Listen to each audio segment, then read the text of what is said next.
Good afternoon to one and all. Myself, Priyajan.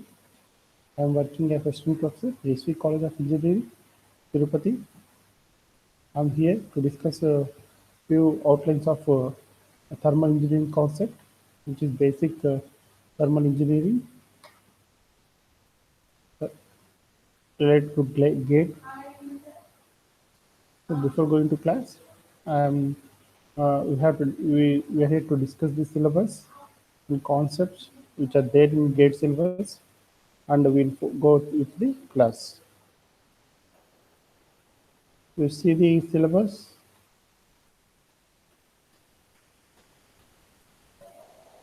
So this is the syllabus which is there for GATE.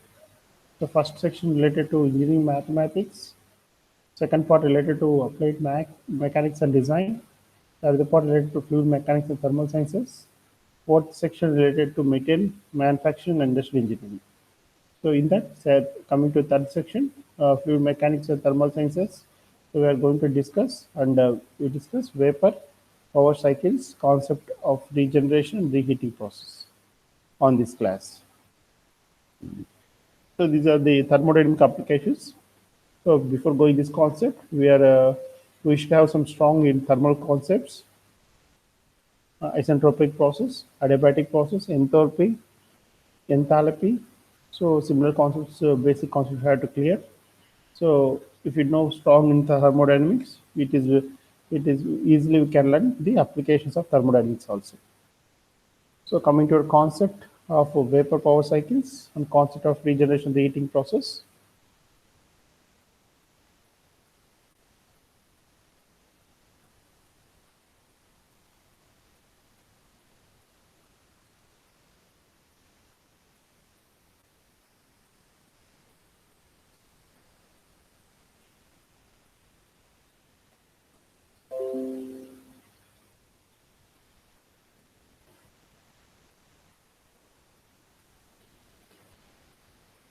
Yes. So this is the thermal before going to vapor power cycle. So this is a basic power plant. What we're going to learn in our vapor power cycle. So if you see that we will have in basic components of vapor cycle, a boiler, turbine, condenser, and feed pump. These are four parts of the basic concepts, basic parts which are there in power plant or which are there in power cycles. If you see that, so the is a boiler where we get the steam. With the steam is converted into supersaturated steam, superheated steam, and that steam is transferred to the turbine, where the expansion of the steam is going to happen in the turbine, and that turbine is further carried away to the condenser, where condensation is taken place in that condenser, and it travels by using the feed pump again to the boiler. Okay, this cyclic process. What is going to happen in that? Through this expansion in the turbine, we can generate the power from the turbine, which is coupled with a generator, and we can use for the load purpose. So this is the basic concept what we are following the thermal power plant. So basically, the coal is the primary fuel for that power plant. By using that fuel, we are going to produce the heat, and from that byproduct, the steam is going to generate from that. So this is a thermal power plant. This is the transformation of stage transformation. How we are going to transfer that energy from one stage to another stage. So there is a chemical energy to heat energy to mechanical, mechanical to electrical energy. How the energy is going to transfer from stage by stage. From boiler, it is going to convert chemical energy is nothing but the fuel. What are going to use the fuel? That fuel from that fuel are going to go generate the heat energy from that boiler. From that heat energy, we are going to generate the mechanical energy from the turbine. From that mechanical energy, we are going to generate the electrical energy from the generator. So this is how the transformation of energy from chemical to electrical is going to happen. This is the efficiencies. What were the main efficiencies of the thermal power plant? One is thermal efficiency. Second one is the overall efficiency. So what for thermal efficiency, we can define turbine output with respect to heat input to the fuel. So from to here to here. For turbine output with respect to heat input to fuel, we can define it as a thermal efficiency. For overall efficiency, generator output with respect to heat input to the fuel, we can define the overall efficiency of the power plants. So this is the basic vapor power cycle or Rankine cycle. Further, we can call this as a Rankine cycle also. So before going to the Rankine cycle, so we have to cover with the Carnot cycle. It's a basic cycle for the Rankine cycle. So for the Carnot cycle, again we can take the compressor, boiler, turbine, condenser. Four parts are there, which is similar to the Rankine cycle also. From that parts is a PV diagram. This is a TS diagram. Okay, this is a TS diagram. Is a PV diagram. Two isothermal process, two isentropic process are involved in that diagram. Okay, so adiabatic heat addition, isothermal heat addition, adiabatic heat rejection, and isothermal heat rejection is going to carry place in the Carnot cycles. So these are the basic concepts. Before going any topic, we have to learn some basics. So that will help to quick recognize the topic, and we can able to solve the problems also very easily in which is coming in gate. So in thermal energy, internal energy, work, entropy, enthalpy, specific heat, including that isentropic process, adiabatic process, isothermal process, isochloric process, polytropic process. We have to learn all these concepts. How it is going to take place by using that all this process. So this is the vapor power plant. What we have learned in previous case. This is a 3D model. This is a Rankine cycle. So it's a version of developed version of Carnot cycle. So you say some modifications are done in that Carnot cycle. We improved this Rankine cycle. So I'll explain. I have some more slides in previous. In forward. So this is the slides. So here we can see that Rankine cycle view. We have all the diagrams like PV, TS, and HS diagrams for the Rankine cycle. So here is the boiler. So where the steam is going to form in that boiler, the steam is carried away to the turbine, where isothermal expansion takes place in that turbine. So again, isothermal expansion.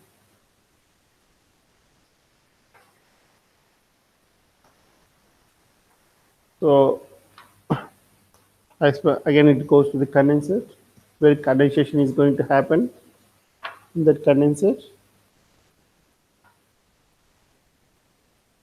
It's going to happen in the condenser.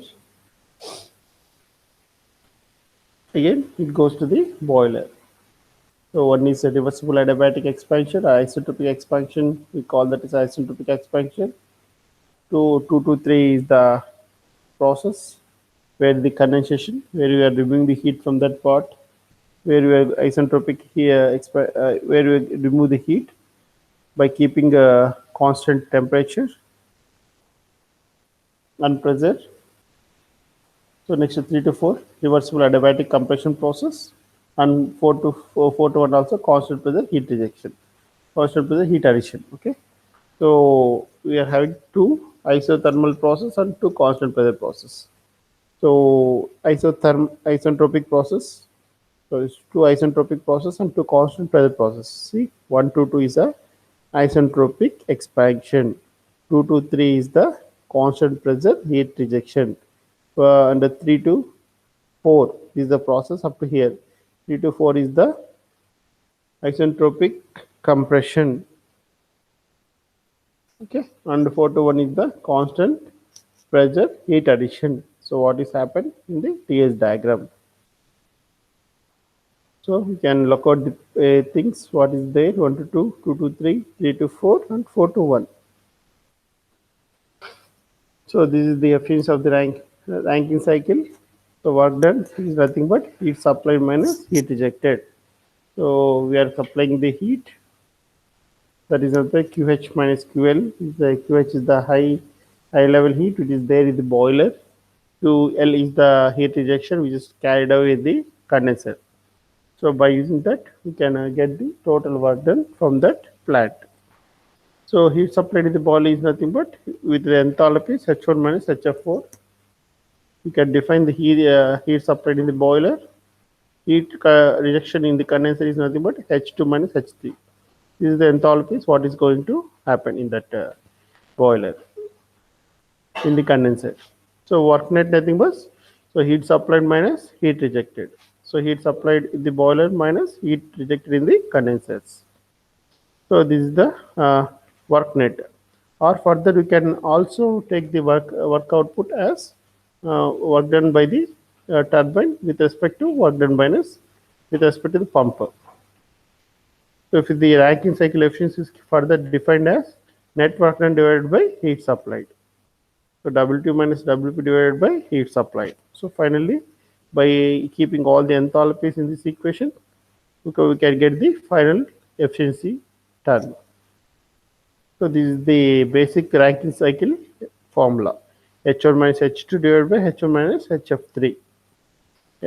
Depends on your textbooks like Rajput or Kurmi or whatever the prescribed textbooks you are following. Some normal terminology will be changes in that. So basically, the concept is to be clear. So we have to fix the concept like so it is nothing but work done, nothing but uh, turbine work with respect to pump work. Whatever the HS diagram, if you keep 1 to 2, we can take H1 minus H2. If it is 3 to 4, we have to take H3 minus H4. So what the lines are there in the HS diagram, we have to mention the same thing here. So finally, the efficiency is H1 minus H2 divided by H1 minus HF3. This is the analysis what I had discussed in previous time. Same analysis to be again described in this matter. This is the performance parameters.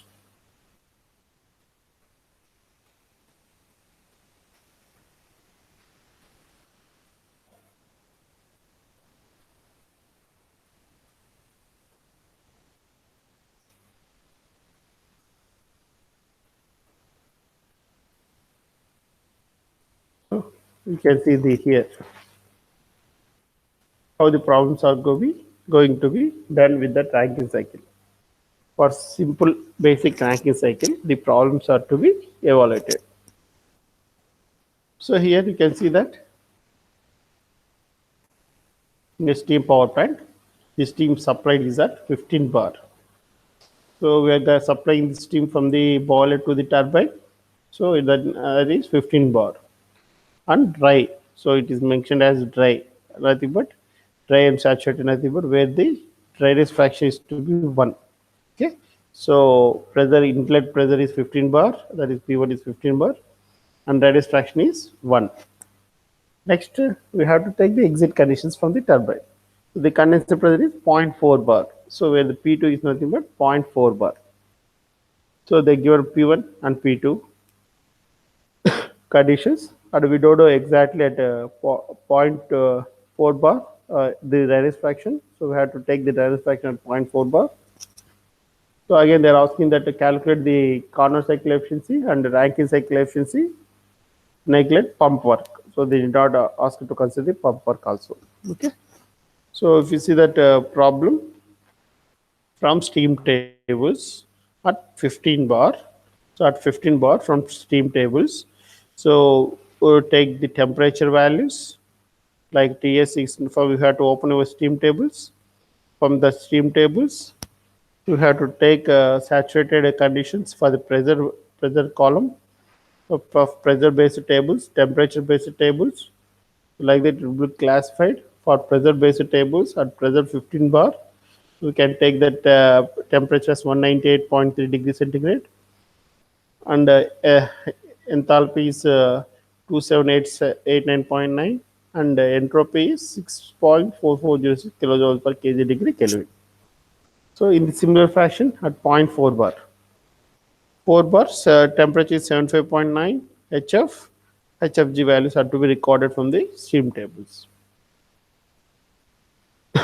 So now HF, HFG. So here you don't know the exact it is dry saturated or not. So it is expanded. So the dryness factor changes.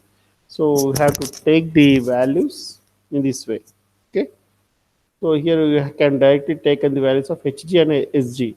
But here we have to take the values of HF, HFG. Okay. Because we don't know exit steam condition. So if you mention this stream as dry saturated directly, we can take Hg values directly, G values. If they not mention the exact stream condition at the place, we have to take HF, HFG, SF, SFG values. We have to record in that. Okay. So from that first point is they use it to find out the corner cycle efficiency. So corner cycle efficiency is nothing but T1 equal to 198 kelvins. We have to convert into Kelvin plus 273, 417.3 Kelvin. The Carnot efficiency is nothing but T1 minus T2 by T1. So finally got the efficiency as 25.9%. Okay. In the similar fashion, I am going to find Rankine cycle efficiency also. So Rankine cycle efficiency, heat drop with respect to heat supplied. Okay. H1 minus H2 by H1 minus HF2. So we know H1 value directly, but we don't know H2 value. For H2 value, you have to find HF plus X2 equal to HFG2. Again, I'm saying that dryness fraction is not there. So we have to find the dryness fraction X2. So X2, we have to record the value. So every value is we known value except X2. Okay, for finding X2, so I'm going to equate the entropies. S1 equal to S2. The S1 value we know is that S2 equal to SF2 plus X2 to SFG2. So every value we know from the stream tables. We can find easily the X2 value. So direct fraction is can be find very easily from that. So the direct fraction is approximately 0.815. So here it is 1. Here it is 0.815 because of expansion. So approximately 0.9 approximately they loses some dryness fraction. Then some stream quality has to be loose from here to here. So next we are finding the Rankine cycle directly by substituting all the enthalpies. The efficiency of Rankine cycle is 23.54. So for corner cycle efficiency is 25.9. So there is a loss in. This is it is a corner cycle is 100% a cycle where we have neglecting some few losses, but here we are not neglecting the losses. We are considering the losses in the Rankine cycle. See, this is the one more problem. So where similar to the previous case, steam turbine is at 20 bar and 360 degree centigrade. So here they ask for superheated zone. It is not in normal condition. The superheated tables, we have to locate the superheated tables. We have to locate the superheated tables. See here 360 degree centigrade is expanded at 0.8 bar exit condition they have given and to the condenser. Saturated liquid, the feed to the boiler, assume the isentropic process, find per kg of the stream the network of the cycle efficiency. Okay, so they asked to find mass per kg of stream, network done, and also cycle efficiency. So three terms they are used to find from that. Okay, they from that given data, I am going to plot the TS diagram. So TS diagram, P1 is a 20 bar, P2 is 0.08 bar. So from these conditions, P1 equal to 20 bar, P2 equal to 0.08 bar. So enthalpy from 20 bar. So as we done in last problem, similarly H1, S1 and these data, H3 data is to be recorded. Similar 0.8 bar and same data is to be recorded from the superheated tables, not from the saturated, dry saturated tables. So here they did not ask to neglect the pump work. So we are going to consider the pump work also. So we have to evaluate the pump work with respect to V into delta P. So this is the formula for the pump work. Vf at pressure P2 with respect to P1 minus P2. So pump work first evaluation, first direct fraction is to be found. Enthalpy, next work done, turbine work minus pump work. So everything is to be done. Next W net, and finally efficiencies of the cycle. So yeah, what the exactly we done in last case, similar thing is to be followed in this here also.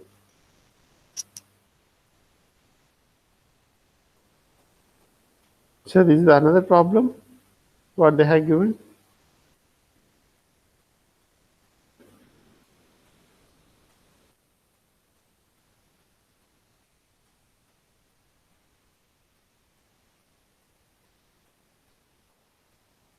So it's a problem given in GATE 1988 and 1998 and so this is a problem given in GATE.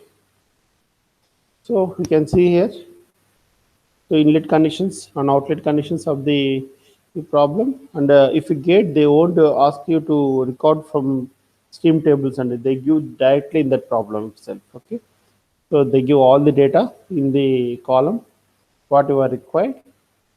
So pressure is 80 bar and zero point 0.1 bar. So inlet pressure is 80 bar and exit pressure, condenser pressure is 0.1 bar. The maximum cycle temperature is 60 degrees centigrade. With the steam turbine and condensate pump efficiencies are zero point 0.9 and zero point 0.8 respectively. So the given efficiencies, steam turbine efficiency and condenser efficiency both. Calculate the specific work, thermal efficiency, relevant steam table data extracted as below. So they given the data directly. Okay. So for all the conditions, pressure 0.1 bar, they given the data, and 80 bar, they given the data.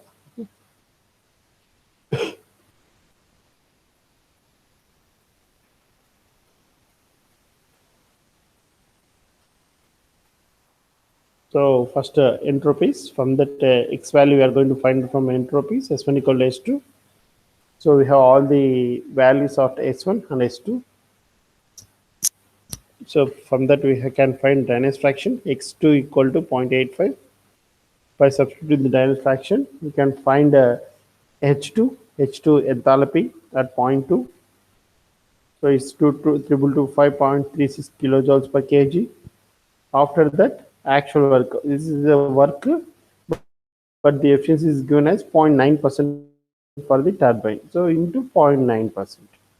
So approximately 1295 kilojoules per kg. Okay, H1 minus H2 into 0.9%. So next pump work they have to find. So V volume with respect to delta P. Okay, and 8.072.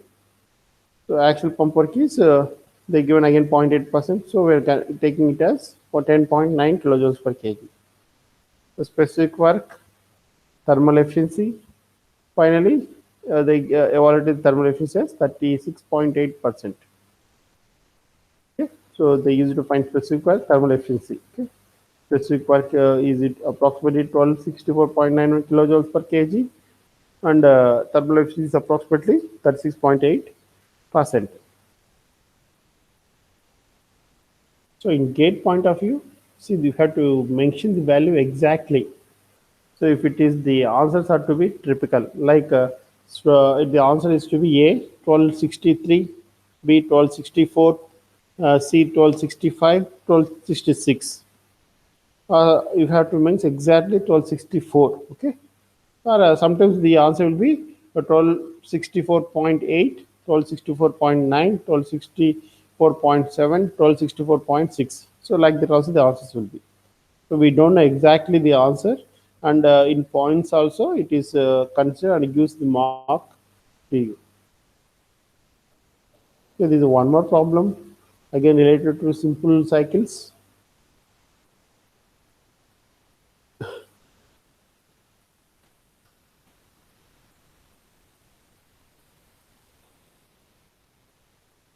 Given data, they given for pressure of 28 bar and the condenser pressure of 0.6 bar. So two pressures they have given. An initial condition of the pressure is dry saturated. Find the cycle efficiency, work ratio, and specific temperature consumptions, specific steam consumption.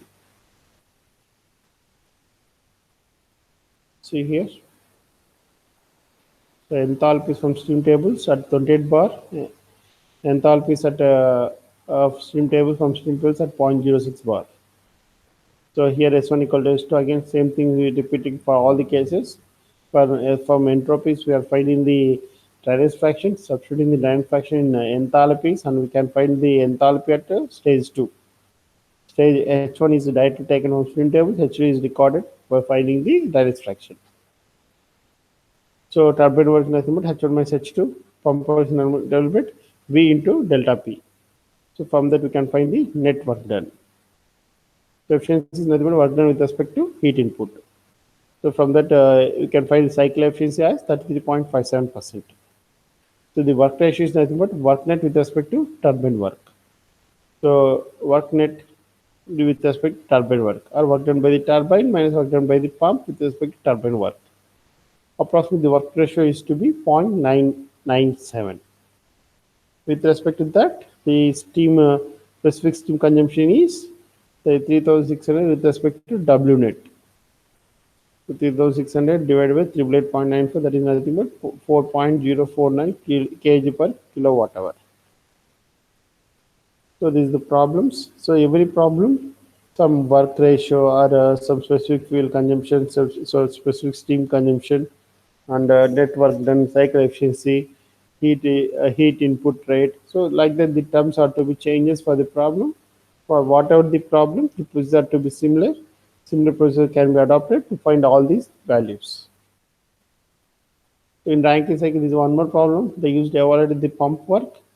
Here is the pump work, turbine work, Rankine cycle efficiency, condenser heat flow, drainage fraction at the end of the expansion process. They given the mass flow rate. So in previous cases, we are assuming mass as 1. So here they given that to find the mass also, like 9.5 kg per second. So data P1 and I 35 bar and x equal to 1, P2 0.2 bar and mass flow rate 9.5 kg per second. So 35 bar from stream tables, we can record the values of enthalpies and entropies and specific volumes. Pump work, we are going to find pump work and net work done, turbine work, finally cycle efficiency. Okay, so we know all the problems up to here are to be similar. So again, here they used to find the condenser heat flow. For condenser heat flow, the mass flow rate with respect to H2 minus HF2. Okay. So from your TS diagram or HS diagram, whatever the terms you've taken for that condenser input and output, you have to record the same values here. So for the condenser heat flow is given as 16,734.25 kilowatts. So finally, the drainage fraction of the expansion is x2 equal to 0.747. That's nothing but 74.71%. So this is something related to your Rankine basic Rankine cycle. So next is a concept of regenerative cycle with a feed heater.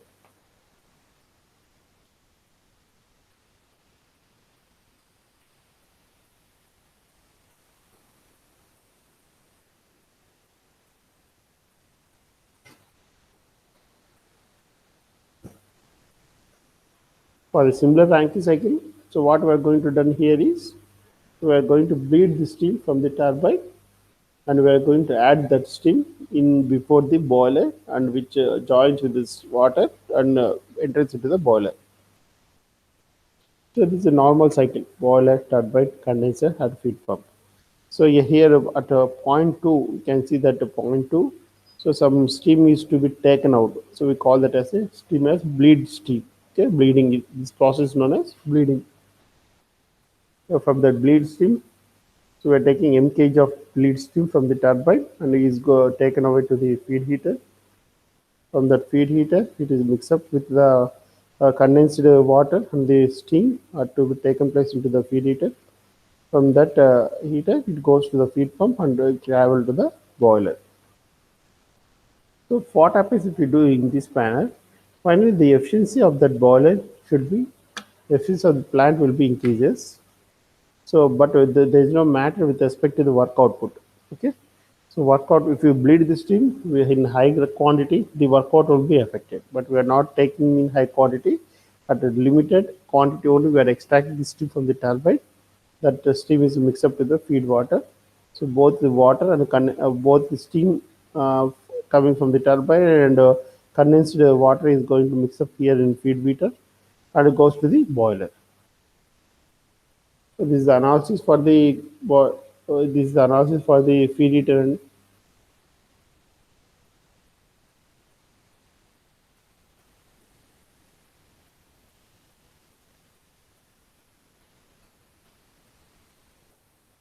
If you see that analysis for the feed heater, mH2 plus 1 minus m into HF3 into 1 into HF4. So we only consider the sum of incoming energies with respect to sum of outgoing energies. So incoming energy is nothing but m into H2. So m is the mass, H2 is the steam flow rate, enthalpy towards the feed heater. Okay, plus 1 minus m into HF3. So this is the 1 minus m here. 1 minus m into it is traveling towards the feed heater into HF3. The HF3 is the energy that is equal to 1 into HF4. It's the outgoing fluid. So 1 into HF4 is the outgoing fluid. So for the feed heater analysis, sum of the incoming energies with respect to equal to sum of outgoing energies. Okay, this is the way how you related analyzing the feed heater. From that we can find the mass.